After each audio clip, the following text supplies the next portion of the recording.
এখন আমরা আজকে আলোচনা করছি নমরুদের সাথে তর্ক। নমরুদ, ইব্রাহিম আলাইহিস সালাম নমরুদের দরবারে গেল। নমরুদ হলো ইরাকের বাদশাহ, ইরাক। তখন ইব্রাহিম নবী কিন্তু ইরাকে তার জন্ম, এখন যে ইরাক বাবেল শহরে, আর নমরুদ ওই রাজ্যের রাজা। নমরুদের দরবারে গেল ইব্রাহিম আলাইহিস সালাম, গিয়ে নমরুদের সাথে তর্ক শুরু করলেন। নমরুদকে ইব্রাহিমকে দাওয়াত দিলেন, আল্লাহর একত্ববাদের দাওয়াত দিলেন। নমরুদ অস্বীকার করল। নমরুদ জিজ্ঞাসা করল, কে তোমার প্রভু? ইব্রাহিম নবী বললেন, রব্বি আল্লাযী ইউহয়ী ওয়া ইউমীত। সূরা বাকারাতে রয়েছে, আমার আল্লাহ হচ্ছেন যিনি আমাকে জীবন দান করেন এবং মৃত্যু দেন। নমরুদ রেগে বলল, আনা উহয়ী ওয়া উমীত, আমি মানুষকে জীবন দিই, আমি মানুষকে মৃত্যু দিই। নাউযুবিল্লাহ। নমরুদ বলতেছে যে আমি মৃত্যু দেই, আমি জীবন দেই, দেখবা কিভাবে দেই। তখন নমরুদ তার জেলখানা থেকে এক লোককে বলল যে এক লোকের মৃত্যুদণ্ড আসামিকে বের করে দিল, যাও তুমি খালাস। ইব্রাহিমকে বলে, দেখো মৃত্যুদণ্ডের আসামিকে আমি জীবন দিলাম। নাউযুবিল্লাহ বলে, কত বড় বদমাইশ। দেখো মৃত্যুদণ্ডের আসামিকে আমি জীবন দিলাম, আমি জীবন দেই, উমিদ আমি মৃত্যু দেই। তো কিভাবে? একটা ভালো মানুষ, নিরপরাধ মানুষকে ধরে এনে তাকে মৃত্যুদণ্ড দিল। দেখছো, আমি জীবন দিই, আমি মৃত্যু দিই। তো ইব্রাহিম নবী বললেন, ঠিক আছে, তুমি মৃত্যু দাও, জীবন দাও, ভালো কথা। তাহলে একটা কাজ করো, তুমি যখন তুমি তো রব দাবি করছো নিজেকে, প্রভু, ঠিক আছে, ইন্নাল্লাহ ইয়াতি বিশ-শামসি মিনাল মাশরিক, আমার আল্লাহ পাক পূর্ব দিক থেকে সূর্য উদিত করেন। তো তুমি পূর্ব দিক থেকে সূর্য, তুমি পশ্চিম দিক থেকে সূর্য উঠাও। ফাতি বিহা মিনাল মাগরিব, পারবে? কত সুন্দর যুক্তি, সুবহানাল্লাহ পড়েন। ইব্রাহিম বলতেছে, আমার রব পূর্ব দিক থেকে সূর্য উঠায়, তুমি পারলে পশ্চিম থেকে উঠাও, তুমি তো রব। ফাবুহিতাল্লাযী কাফার, নমরুদের মাথা নত হয়ে গেল। নমরুদ পারবে এটা? পারবে না। তখন নমরুদ বলল, ইব্রাহিমকে ধরো, আগুনে নিক্ষেপ করো। নাউযুবিল্লাহ বলেন। পৃথিবীতে যখন কোনো মানুষ যুক্তির তর্কে পারে না, তখনই অত্যাচার করে, হামলা করে। কথা বলেন, ঠিক কিনা বলেন? এই যে ওয়াহাবিরা, বাতিলরা আহলে সুন্নাত ওয়াল জামাতের সাথে কখনো তর্কে, যুক্তিতে, দলিলে কখনই তারা পেরে ওঠে না। যখনই পারে না, তখনই অস্ত্র নিয়ে আল্লামা ফারুকীর মতো গলা কাটে। ঠিক কিনা জুড়ে বলে? যখনই বাতিলরা সুন্নি মুসলমানের সাথে, উলামায়ে কেরামের সাথে দলিল দিয়া পারে না, যুক্তি দিয়া পারে না, বাহাসে পারে না, মুনাজারায় পারে না, তখন অস্ত্র নিয়ে জঙ্গি লেলিয়ে দেয়, রাস্তা আটকে মারধর করে, পানিতে ফেলে দেয়, বস্তায় ভরে অত্যাচার করে, ফারুকীর মতো ঘরে ঢুকে গলা কেটে ফেলে। ঠিক কিনা জুড়ে বলে? এরা এই জন্যই, এরা হচ্ছে নমরুদ। এরা কি? এরা নমরুদ, এরা ফেরাউন। দেখেন, যখন যুক্তি তর্কে পারে না, তখন কয় হারিকুহু ওয়ানসুরু আলিহাতাকুম, ইব্রাহিমকে ধরো, আগুনে নিক্ষেপ করো। ইব্রাহিম, ঠিক আছে, আমাকে ফেলে দাও। কত তুমি বলেছিলাম, ইব্রাহিমকে যখন ফেলে দিল, আল্লাহ বলছেন, কুল্লা ইয়া নারু কুনি বারদাও ওয়া সালামান আলা ইব্রাহিম। বলেন সুবহানাল্লাহ। হে আগুন, ইব্রাহিমের জন্য তুমি এয়ার কন্ডিশন হয়ে যাও। কি হয়ে যাও? Air condition. গরমও না, ঠান্ডাও না, আরামদায়ক, শীতলদায়ক ঠান্ডা হয়ে যাও। বেশি ঠান্ডা হলে ঠান্ডায় মরে যাবে, গরম হলেও মরে যাবে, এমন ঠান্ডা হবে, আরামদায়ক ঠান্ডা। সুবহানাল্লাহ পড়েন। ইব্রাহিম আগুনে ঢুকলেন। চরকির মধ্যে বসে ইব্রাহিমকে আগুনে ফেলা হলো। যখন আগুনে পড়বে, জিব্রাইল বলে, ইব্রাহিম আমাকে হুকুম দেন, আমি আমার পাখা দিয়ে বাড়ি মেরে আগুন উড়িয়ে দিই। না, আমার আল্লাহ কি আমাকে দেখে না? সুবহানাল্লাহ। তুমি কেন জিব্রাইল? আমরা আল্লাহ আমাকে রক্ষা করবে। তাওয়াক্কালতু আলাল্লাহ, তাওয়াক্কালতু, আমি আল্লাহর উপর ভরসা করলাম, তোমার সাহায্য আমার দরকার নেই, কারণ আমার সাথে আল্লাহর ডাইরেক্ট কানেকশন, আল্লাহ আমাকে রক্ষা করবে। সুবহানাল্লাহ জোরে বলেন। আল্লাহ রক্ষা করেছেন। মহাবিপদ, আগুনে ফেললে কেউ বাঁচবে? একজন আল্লাহর ওলি নাস্তিকের সঙ্গে বাহাস করতেছেন। নাস্তিক যে অগ্নি পূজারী, আগুনের পূজা করছে 40 বছর। তো সে আল্লাহর ওলি বলতেছে, তুমি আগুনের পূজা কেন করো? আগুন আমার রব, ফায়ার ইজ মাই গড। ঠিক আছে, তোমার প্রভুর পূজা করেছো তুমি, তো তুমি আগুনের মধ্যে আঙুল হাত ঢুকাও তো দেখি, এই তোমার প্রভু তোমাকে কি তোমার হাত পুড়িয়ে দেয় কিনা? নাস্তিক আগুনের মধ্যে হাত ঢুকালো, হাতটা সঙ্গে সঙ্গে পুড়ে গেল। আল্লাহর ওলি বলছেন, হে নাস্তিক, অগ্নি পূজারী, তোমার হাতটা কেন পুড়লো? তুমি কিসের আগুনের পূজা করো? আমি তোমার আগুনের পূজা করি না, দেখো তো আমার হাত পুড়ে কিনা। ওই আল্লাহ আগুনের মধ্যে হাত ঢুকিয়ে দিল, হাতটা পুড়ে নাই। জোরে বলেন সুবহানাল্লাহ। অগ্নি পূজারী অবাক যে আমি 40 বছর আগুনের পূজা করলাম, আগুন আমার হাতটা পুড়িয়ে দিল, আর তুমি আগুনের পূজা করো না, তোমার কিছুই হয় না। ওলি আল্লাহ বললেন, আমি আগুনের পূজা করি না, আমি আগুনের মালিকের পূজা করি। জোরে বলেন সুবহানাল্লাহ। এই আগুনের যে রব, সে রবের পূজা আমি করি। সঙ্গে সঙ্গে সে অগ্নি পূজারী মুসলমান হয়ে গেল। আগুনের মালিককে নমরুদ বুঝে নাই। ইব্রাহিম আলাইহিস সালাম অনেক দিন পরে আগুন থেকে বের হলো, কিছু হয়নি। তারপরেও এরা ঈমান আনে যে আগুনে ফেলা হলো, ইব্রাহিমের কিছুই হলো না, এরা ঈমান আনে না। ওই যে আবু জাহেল, যদি আকাশের চাঁদকে টুকরা করতে পারো ঈমান আনবো। নবীজি ওয়ানশাক্কাল কামার, চন্দ্রকে 2 টুকরা করলেন, আবু জাহেলকে জাদুকর কি বলে? নসিবে ঈমান নাই। ইব্রাহিম আলাইহিস সালাম বের হলেন আগুন থেকে। বের হয়ে উনি চিন্তা করলেন, এই এলাকায় আমি থাকবো না, টানা 70 বছর দাওয়াত দিলাম, খালি মুসলমানকে হয়েছে আমার বাতিজা, আমার স্ত্রী, 2 জন। কয়জন? দাওয়াত কত বছর? হ্যাঁ, 70 বছর দাওয়াত দিছে আল্লাহ পাকের দাওয়াত, কালেমার দাওয়াত, মাত্র 2 জন মুসলমান, তার স্ত্রী সারা আর লূত আলাইহিস সালাম, আর কেউ মুসলমান হয় নাই। চিন্তা করছেন কত কীরকম জাতি এরা? ইব্রাহিম আলাইহিস সালাম বললেন, আমি চলো, আমার স্ত্রীকে বলতে চলো, ভাতিজাকে বলতে চলেন, আমরা চলে যাই, এই এলাকায় থাকবো না, হিজরত। এরা ঈমান আনে না। 70 বছর দাওয়াত দিলাম, হবে না, চলেন আমরা চলে যাই। কোথায়? ফিলিস্তিনে, কেনানে, এখন বাইতুল মুকাদ্দাসের অদূরে কেনান রাজ্যে। ইব্রাহিম বলতেছেন এই কথাটা, ইন্নী যাহিবুন ইলা রব্বি সায়াহদিন, আমি চলে গেলাম আমার রবের দিকে, আল্লাহ আমাকে পথ দেখাবে। আল্লাহ হাফেজ, গুড বাই। তার জাতিকে, নমরুদকে গুড বাই দিয়ে ইব্রাহিম নবী চলে গেলেন। আল্লাহ এই কথা বলতেছেন সূরা আম্বিয়ার 71 নম্বর আয়াতে, ওয়া নাজ্জাইনাহু ওয়া লুতান, আমি ইব্রাহিমকে এবং লূত আলাইহিস সালামকে ইলাল আরদে, এমন এক ভূমিতে নিয়ে গেলাম, হিজরত করালাম, আল্লাতী বারাকনা ফিহা লিল আলামিন, যেই জায়গার মধ্যে আমি বিশ্ববাসীর জন্য বরকত রেখেছি। ফিলিস্তিনে বিশ্ববাসীর জন্য বরকত। এই ফিলিস্তিনে লক্ষ লক্ষ নবী এসেছেন। যে বলেন সুবহানাল্লাহ।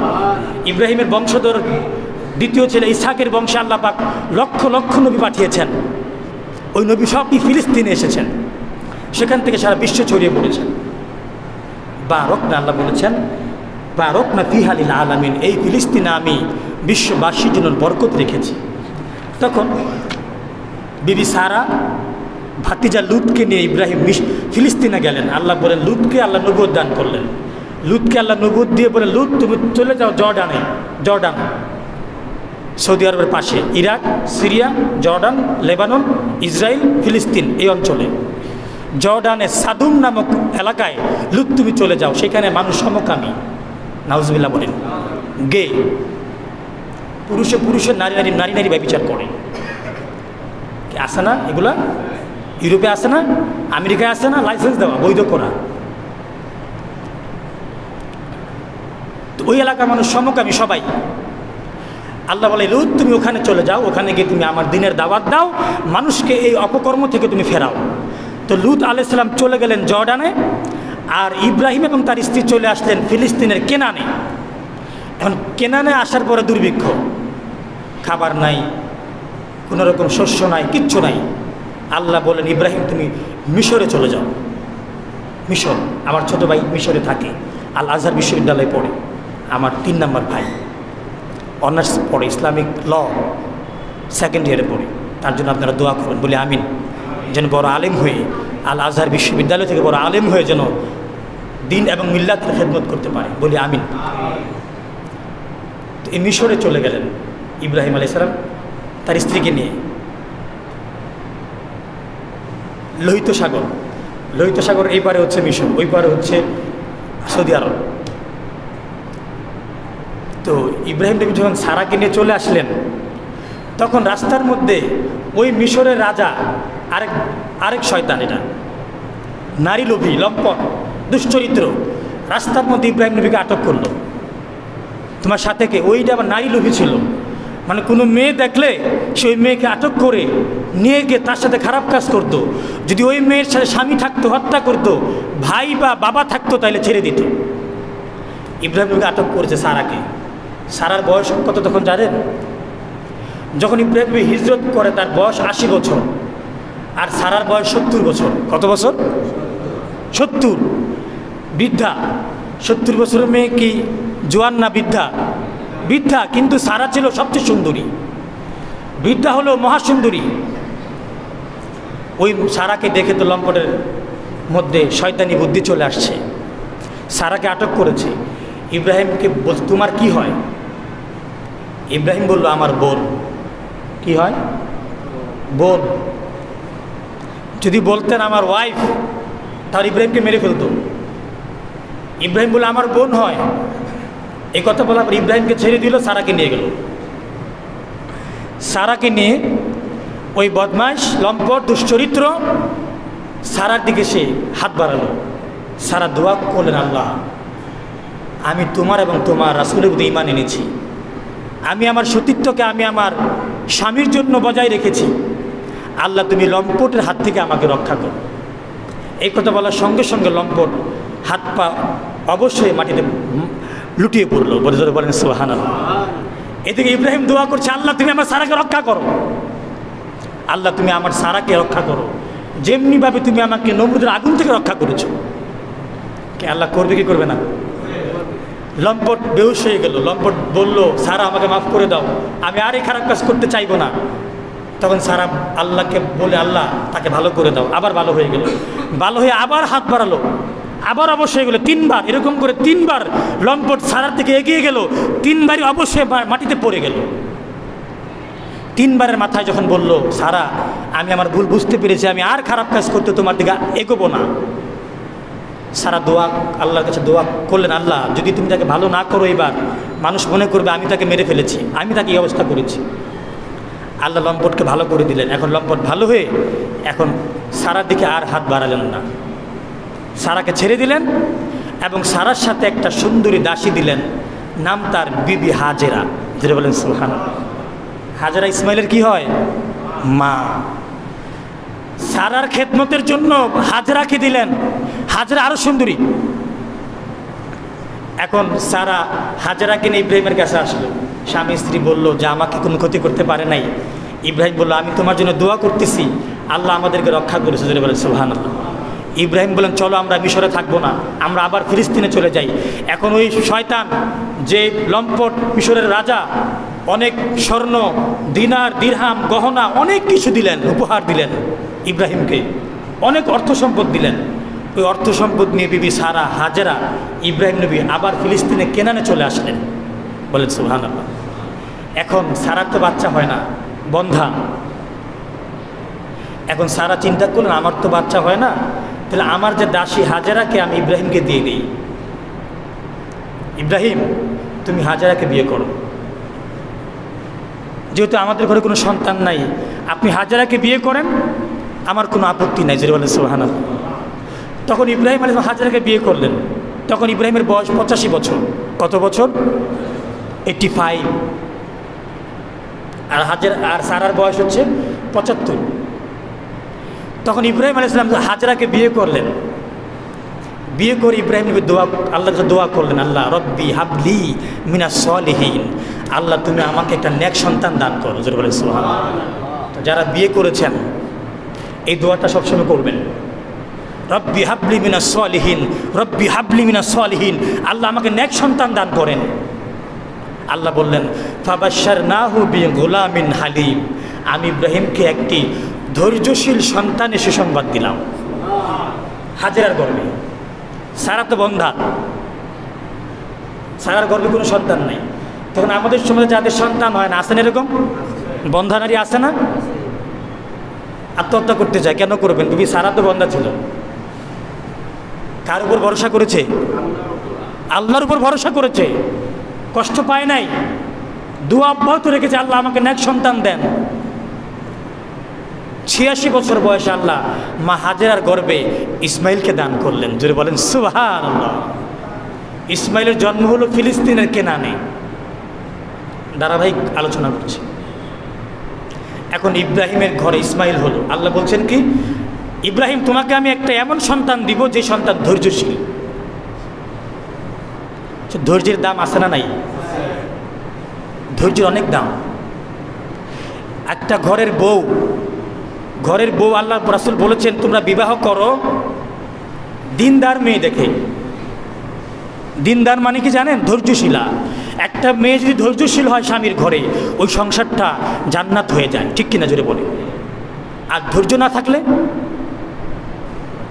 একটা মেয়ে যদি ধৈর্য না থাকে সংসারে অভাব আসবে, দুঃখ আসবে, কষ্ট আসবে, সমস্যা আসবে, সমস্ত সমস্যাকে মোকাবেলা করতে হবে।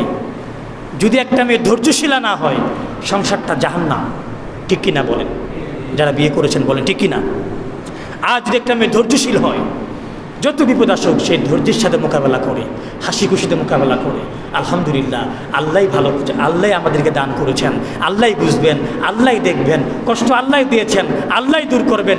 যেমনই আসি, যা খাই, যা পড়ি, স্বামীর যা ইনকাম আছে, আলহামদুলিল্লাহ। এই কথা কোনো স্ত্রী বললে সংসারে আর সমস্যা থাকে?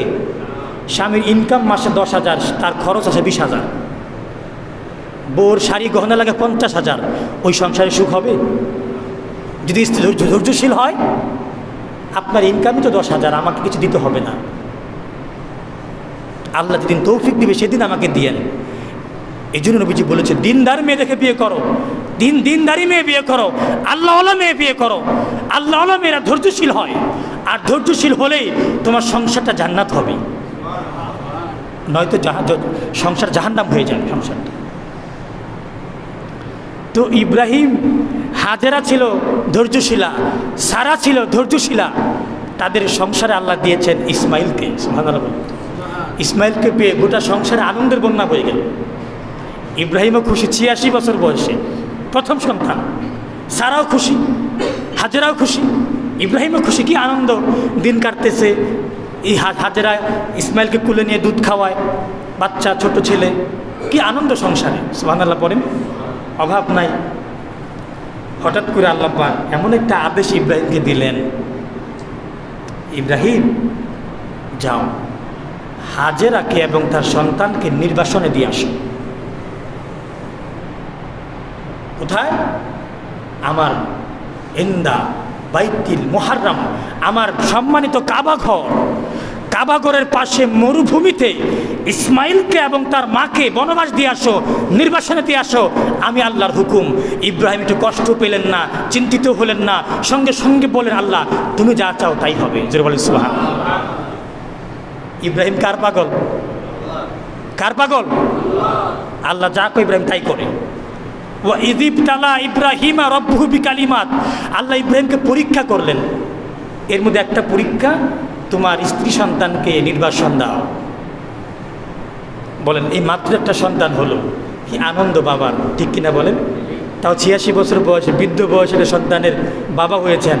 এখন এই সন্তানকে দিয়ে আসতে হবে নির্বাসনে, বহু দূরে। কোথায়? ফিলিস্তিন আর কোথায় সৌদি আরব, মক্কা, বহু দূর। কত সময় লাগে যেতে? 1 মাস লাগে যেতে, 1 মাস। উঠে চড়ে 1 মাস লাগে যাইতে। এত দূরে দিয়ে আসবো? হ্যাঁ, দিয়ে আসো, যাও। ইব্রাহিম আলাইহিস সালাম মনে কোনো কষ্ট নিলেন না। হাজেরা রেডি হও, ইসমাইলকে তো ইসমাইল তখন বাচ্চা, মানে দুধ খায়। হাদিস শরীফে এসছে, বুখারী মুসলিম, যা বিহা ইব্রাহিম, হাদিস শরীফে, এটাই কুরআন নয়, এটা বুখারী মুসলিম। যা বিহা ইব্রাহিমু ওয়া বিইবনিহা ইসমাঈলা ওয়া হিয়া তুরদিউহু। ইব্রাহিম তার স্ত্রী হাজেরাকে এবং তার সন্তানকে ইসমাইলকে নিয়ে রওনা হলেন। তখন হাজেরা জানে না কোথায় যাচ্ছে, কি করতে যাচ্ছে, কিছু জানে না। স্বামী নিয়ে যাচ্ছে, আমিও যাচ্ছি, সুবহানাল্লাহ বলেন। আর এখনকার বুড়া কি কয়, কোথায় যাইবা, কেন যাইবা, কি করবা, আগে কও, যাবো না, কি আছে না নাই, খবরদারি করে। স্বামী বলছে রেডি হও, যাবো বা যাবো, কোথায় যাব তিনি জানেন। রওনা হলেন। আল্লাহ রাসূল বলছেন ওয়াহিয়া তুরদিউহু, তখন এমন একটা সময় ইসমাইলকে তার মা দুধ খাওয়ায়। ওই সময়ে ধরেন 2 বছর ইসমাইলের, 12 কম 1.5 বছর, 18 মাস, এরকম একটা বয়স।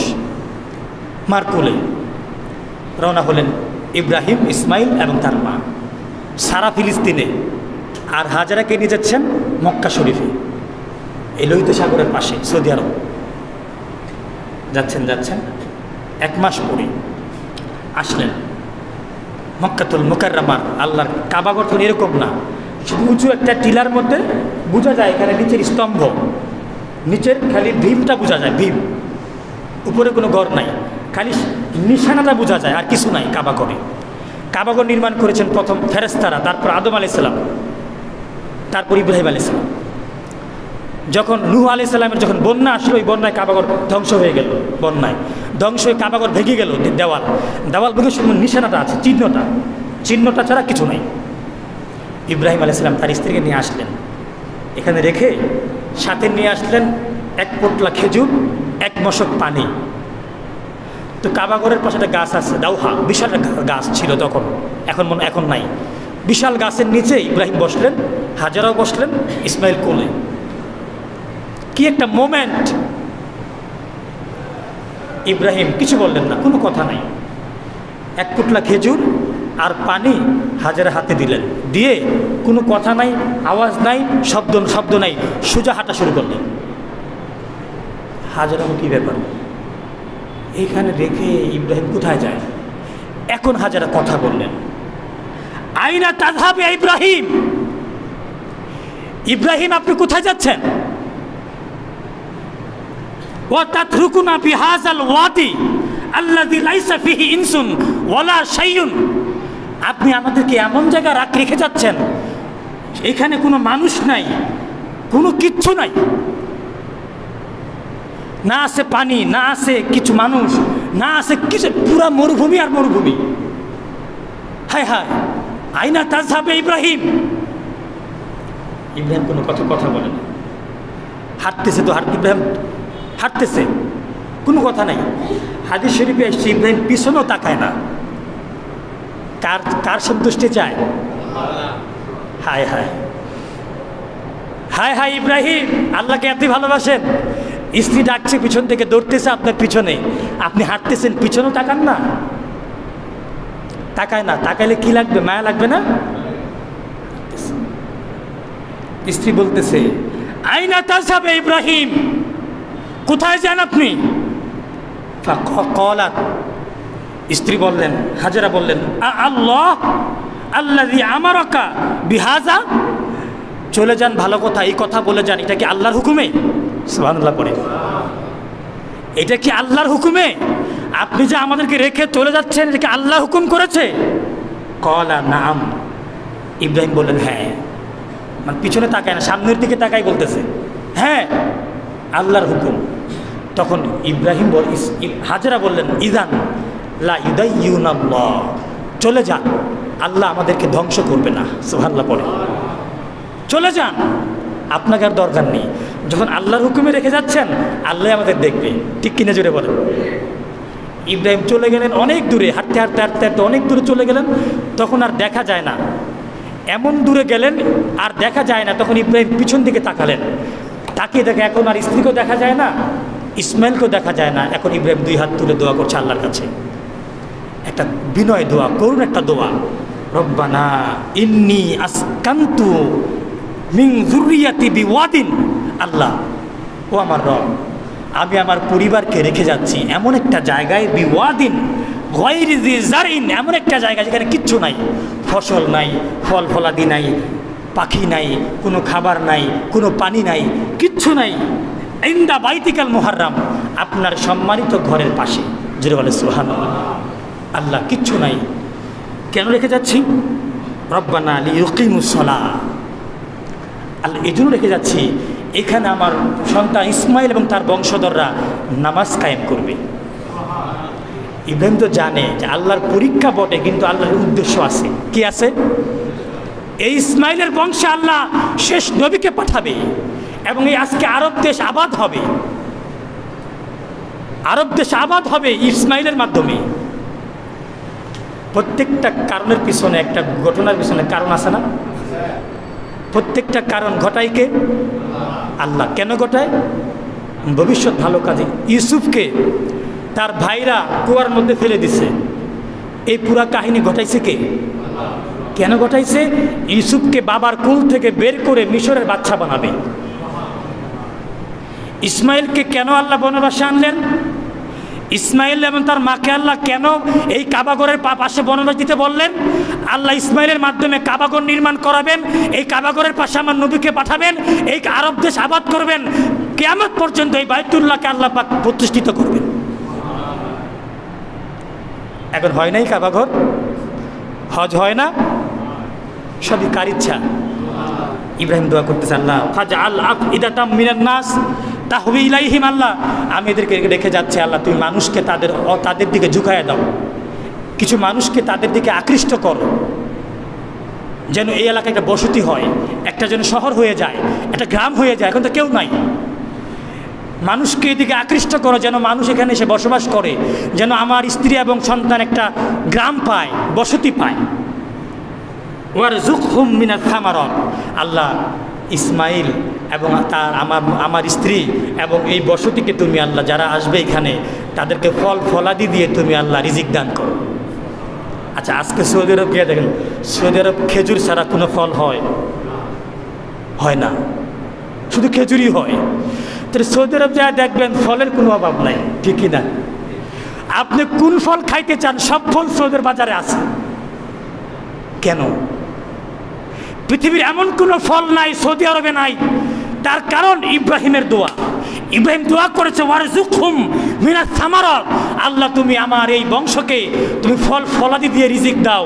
এই দোয়া আল্লাহ এমনভাবে কবুল করেছেন, আজকে সৌদি আরবের জমিনে এমন কোনো ফল নাই যে পাওয়া যায় না। জোরে জোরে বলেন সুবহানাল্লাহ।